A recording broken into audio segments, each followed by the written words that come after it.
Um, Firstly, I know that you're all hungry, so I won't take very long to try and keep this simple and short. But what a refreshingly different parliament we saw today. You know, a parliament where the speaker is neutral. The speaker actually gives opportunity to the opposition as well. So I think we should thank the honourable speaker firstly. We should also.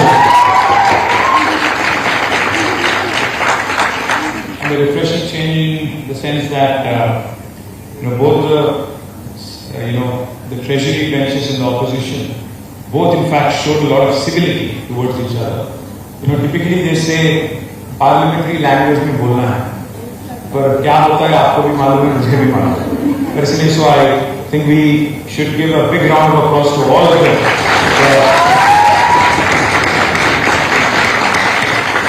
Keeping it very, very civil, but keeping it very, very simple as well. More importantly, I think almost all the issues, that probably can be covered in a short span of time. Important issues like unemployment, important issues such as women's safety, important issues such as road safety and roadworthiness in terms of commuting, and several other international issues also, the war, the Iran, Israel and US war, etc., etc. Many topics have been covered. I compliment all these guys on a fantastic job. I think you guys have done really good. I was asking your principal, Dr.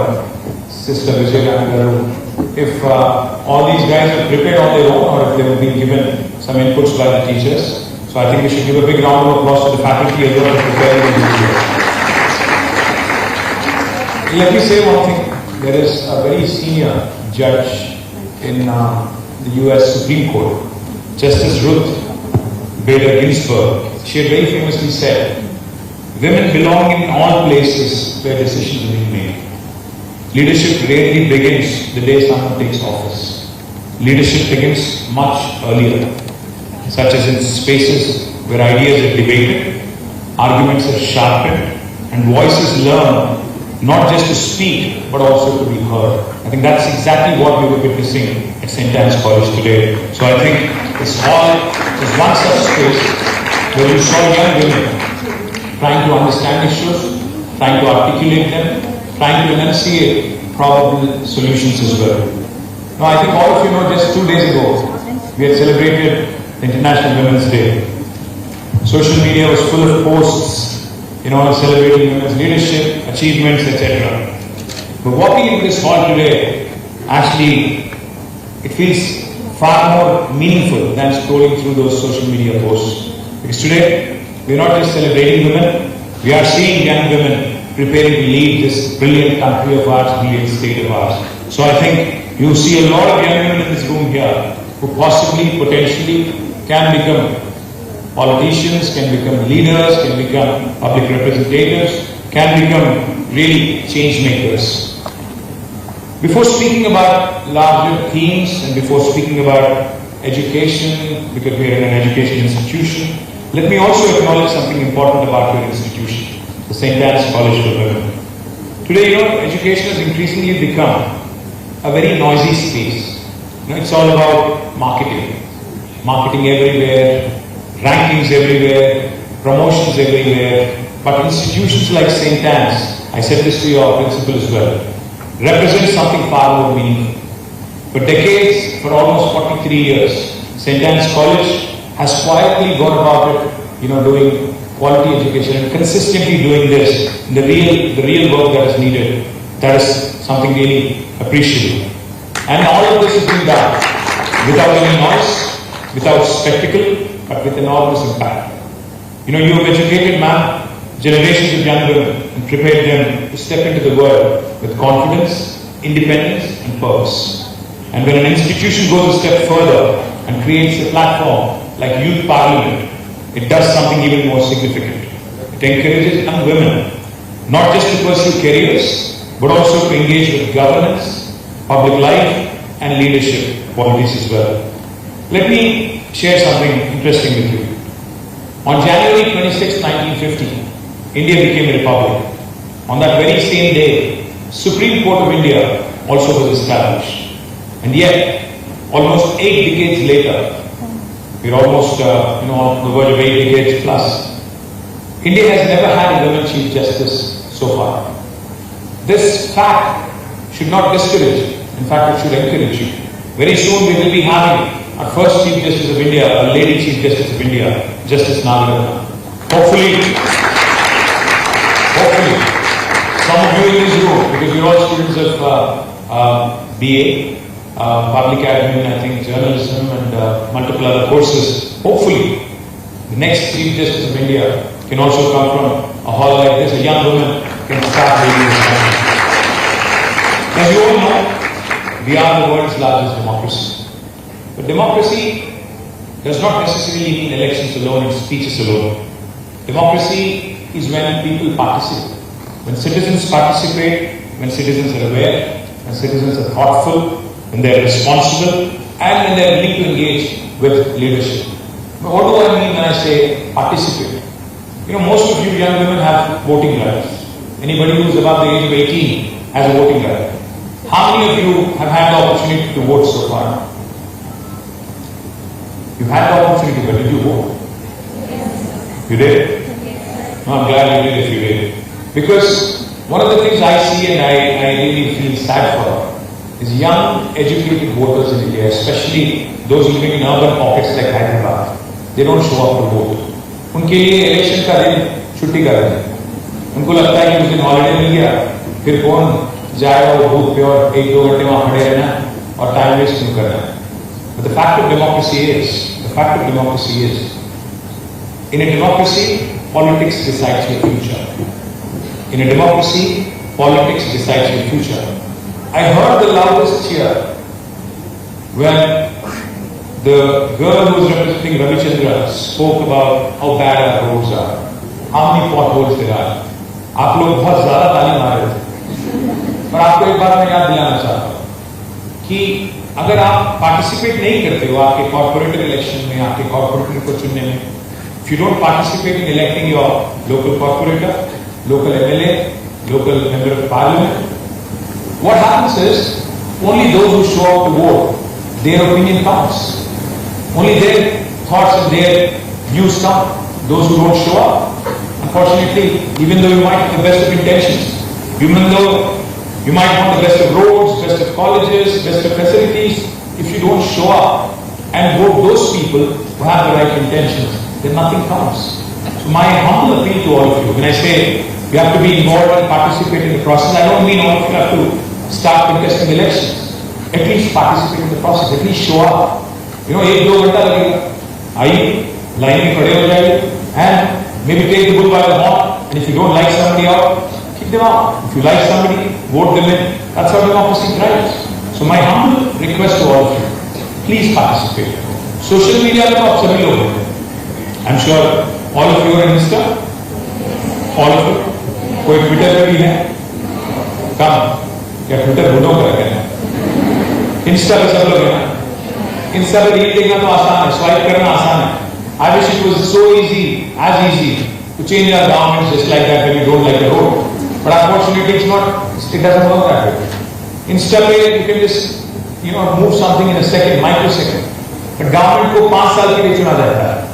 एक बार अगर गलती करते हो, तो उसके साथ 5 साल आपको झेलना पड़ेगा. That's what you want to get into your heads.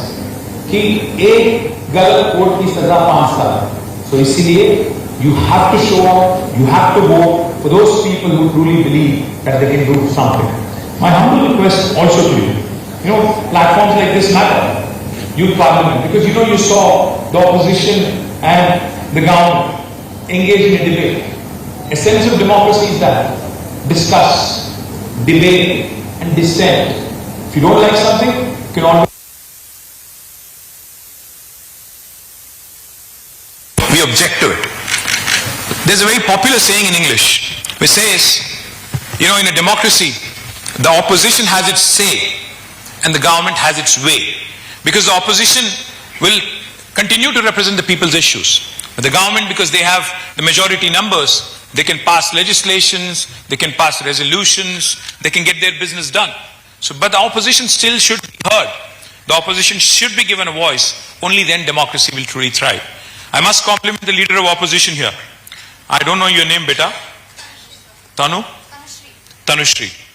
I wish Rahul Gandhi spoke as eloquently as Tanushri, honestly. Because she spoke really well.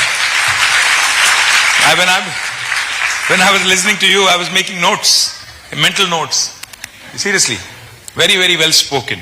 Honestly, only when opposition raises issues the way she did, only when you're eloquent, only when you succinctly, in the limited time that you're given, you're able to present your argument, only then people can connect to it.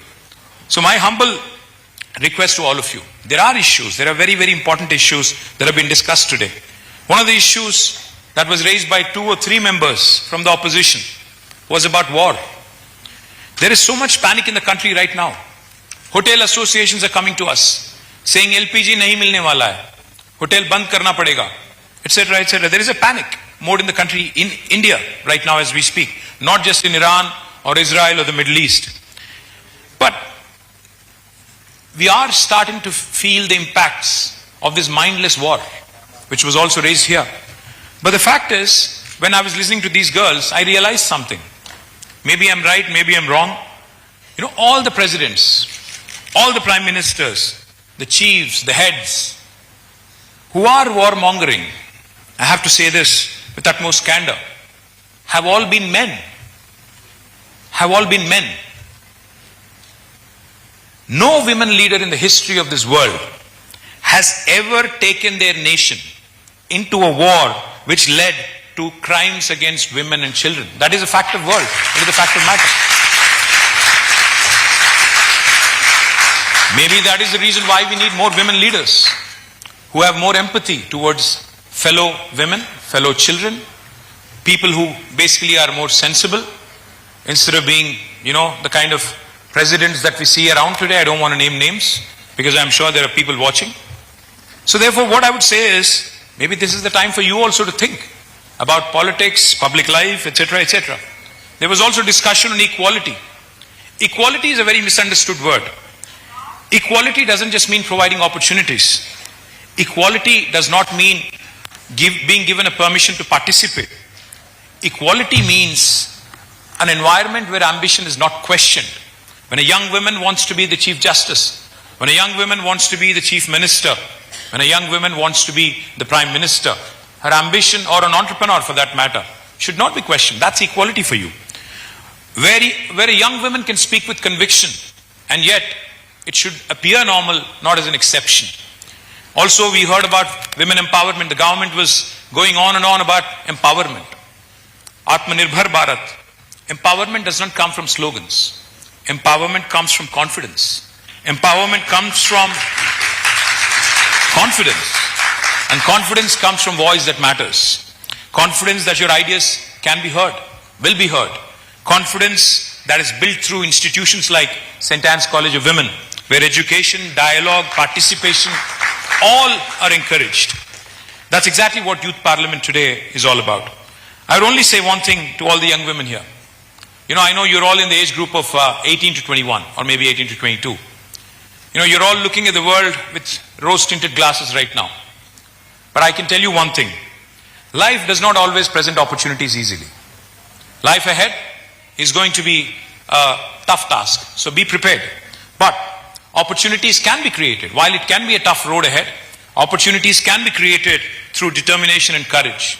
Several leaders have shown it. One thing I would appeal to all of you. One thing I would appeal to all of you to hear me out and probably go back home and discuss with your parents as well.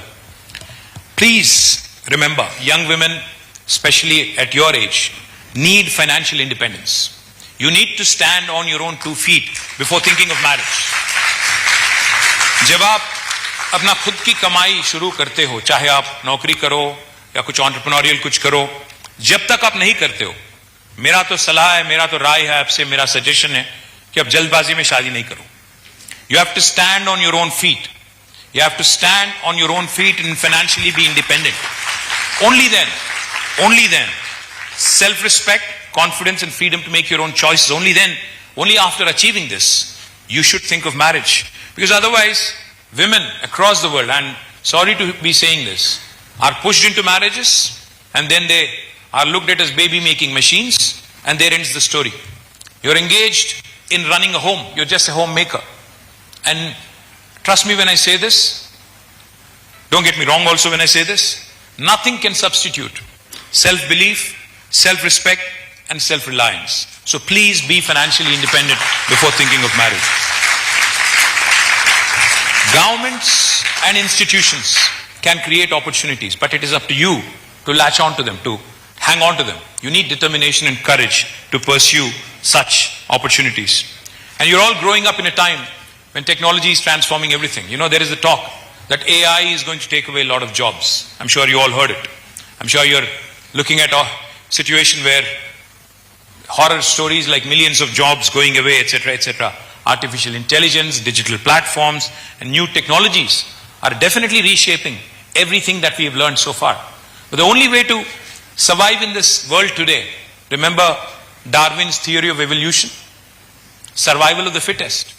The only way to survive in a competitive world is to constantly skill, upskill, and reskill. If you don't do that, because every human being forever, till the minute we die, has to be a student learning something new every single day. Or else we will end up stagnant, we will end up obsolete. So my humble request to also all of you is learn new skills, build ideas, and create opportunities from anywhere. And please don't obsess over social media. Spending an hour is okay, but I see some kids getting addicted to it. Constantly on the phone, constantly engaged in reels. That's not going to serve any purpose. Today, you see a 50-year-old man standing in front of you and lecturing on the usage of social media or the ill effects of it. You'll not like me saying it, but you'll remember this later. It's not going to serve any purpose. Achieve something in life first. Accomplish something in life first, and then you have enough and more time to do whatever you want. Let me also tell you that, opportunities are aplenty. You have VHub in Hyderabad, a women entrepreneurs hub. If you have an idea, you can go to VHub, or you can go to T-Hub, you can go to T-Works. All of these institutions have been established by government for youngsters like you. You have to walk in with an idea, and you can walk out with a product. You can walk out with a prototype. That's the power of innovation today. मैं एक चीज आपसे पूछना चाहता हूं. आप आज जब घर जाओगे, when you go back home, look around, or even in your college or in your classroom or in your Audi here, look around. How many of these products that you see around you, including this mic here, or including that air conditioning there, or the lights, etc., etc., how many of them are actually Indian products? You'll hardly see anything. The camera here, it's a Sony, a Japanese make. You see a Blue Star. You see, I don't know where this mic is from. I'm guessing it must be from, again, somewhere, definitely not Indian, something else. So, look around. आपके हाथ में जो phone है, कौन सी company है? Samsung होगा, Apple होगा. Is any of the products you're using Indian? We are a country of 1.4 billion people. How come we can't discover something for the rest of the world? एक भी चीज, एक ऐसी चीज बताओ मुझे जो इंडिया ने पूरे दुनिया को दिया हाल ही में. हाँ, कोई बोलता है कि हमने जीरो दिया कभी इतिहास में. हाँ, जीरो तो दिया हमने, पर उसके बाद क्या? Anything that we have done for us to be proud of? We have big slogans. आत्मनिर्भर भारत, this, that. ठीक है, पर कहां हम लोग रह गए? कहां पीछे छोड़ गए? दुनिया कहां पीछे छोड़ गई हमें? Think about it. Why can't you young Indians, young Indian girls, why can't you innovate something? All of you use Snap? All of you use Insta? Some of you use Facebook? No? So Facebook is all old people, huh? समझ गया? तो Insta or even Snap or even ChatGPT, I'm sure all of you type your essays there and bring it and submit it to your teachers. Is that right? Most of you do, I know. So let me ask you something. ये क्या कोई ऐसा product है क्या Insta जो हम लोग नहीं बना सकते थे? Is it something that's like rocket science which we could not think of? Even Google for that matter, it's a simple search engine. How come none of these products that we use today, not one single product has come from India in the last 8 decades after independence? How come we don't think that we have to come out with world-class products and change the world, etc., etc.? How come we lost that appetite? How come we lost that strive, ambition? Because you guys are told from a very early age कि आपको पढ़ना है, जिंदगी में risk नहीं लेना है, अच्छे मार्क्स लाना है, उसके बाद ही में एक नौकरी करना है, उसके बाद ही में शादी करना है, उसके बाद में शादी करना है. उतना ही ना. किसी को बोलते हैं कि लॉयर बनो, किसी को बोलते हैं कि डॉक्टर बनो, किसी को बोलते हैं कि इंजीनियर बनो, किसी को बोलते हैं कि आप एकेडमिशियन बनो. उसके अलावा क्या? And there are enough and more people telling you कि रिस्क नहीं लो, don't take a risk. But my sincere suggestion to you, I am a middle-aged man here standing in front of you. My sincere suggestion to you, life goes by in a blink. I still remember my college days. Now all of a sudden I am 50. So life goes in a jiffy. You don't realize it. My kids are in college now. You don't realize it. And you're given only one life, by the way. You only live once. So live it well. Live it boldly. Dream big. Think big. Pursue it. If you fall, it's okay. If you pursue a dream and you fall, you fail, it's okay. You can always get up. You can always bounce back. You have enough. You are very, very well equipped with the kind of education you've received. So be bold, be ambitious, be aggressive. हाँ, the world will tell you. आप जो सोच रहे हो वो नामुमकिन है, नहीं होना है, पागल हो क्या? बोलेंगे आपको. People will discourage you. Initially they'll laugh at you. They'll mock you. Then they'll argue with you. And eventually when you win, they will clap for you. That is how the world works. So don't ever let somebody else tell you that you can't do something. I mean, not when it comes to snatching your phone, when your mom tells you, give me your phone. Not that kind of argument I'm talking about. I'm talking about dreams for life. My humble request to all of you, governments and institutions can only enable opening doors and enable creating an environment, etc. But it's up to you to pursue those ambitions. Lastly, I'll say only one thing. Women, like I said, Justice Ruth Bader Ginsburg, women belong in all places where decisions are being made, is what she said. And when we look around the world today, yes, there are some very, very important women who are increasingly shaping those spaces. Leaders like Angela Merkel, who guided Germany through some of Europe's most challenging economic and political movements. Prime Minister Jacinda Ardern of New Zealand, who demonstrated how leadership can be both compassionate and decisive. Kamala Harris, the Vice President of the United States, who broke barriers to become the first black woman Vice President of the US. And here in India, we have seen some remarkable women rise to positions of power and influence across different fields. Indra Nooyi, who went from Chennai to leading one of the world's largest global corporations like Pepsi. Geeta Gopinath, shaping economic thinking at the highest levels of global financial institutions such as the International Monetary Fund. Falguni Nair, who built Nykaa into one of India's most successful unicorn/entrepreneurial stories. Kiran Bedi, the first lady IPS officer who challenged conventions and redefined leadership in public service. Srimati Mamata Banerjee, who built a political movement and went on to be the leader of one of India's largest states. These journeys remind us of something important. Glass ceilings are not permanent.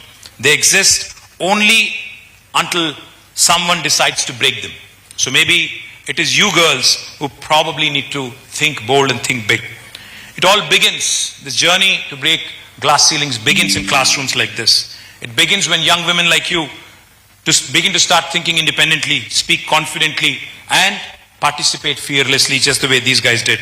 So speak, debate, question, participate, because the future of democracy will not only be shaped in parliaments, it will also be shaped in places like this by young women who are prepared to lead. And I truly hope that many of the future leaders of our country emerge from institutions like this. And if any of you are interested in politics, any of you at all, I also extend open invitation to join me as I work to and come back in Telangana. So thank you very much. I sincerely appreciate this opportunity that has been given to me, and I compliment the organizers, especially Public Admin Head Lavanya Anjali Garu, who's invited me for this event. Thank you very much for this wonderful opportunity. Jai Hind, Jai Telangana.